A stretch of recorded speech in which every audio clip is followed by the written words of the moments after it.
قرآن کے بارے میں اللہ تعالیٰ ارشاد فرماتے ہیں اِنَّا أَنزَلْنَا عَلَيْكَ الْكِتَابَ لِلنَّاسِ بِالْحَقِّ فَمَنِ اهْتَدَىٰ فَلِنَفْسِهِ وَمَنْ ضَلَّ فَإِنَّمَا يَضِلُّ عَلَيْهَا۔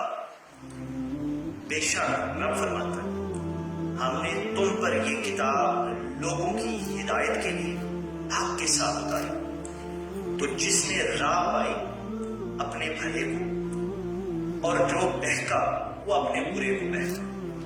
Allah subhanahu wa ta'ala says in the Quran that we have sent the scripture down to you, O Prophet sallallahu alaihi wasallam, with the truth for the people. Whoever follows the guidance does so for his own benefit, and whoever strays from it does so at his own peril. یہ اللہ تبارک و تعالیٰ کا حضرت محترم احسان عظیم ہے۔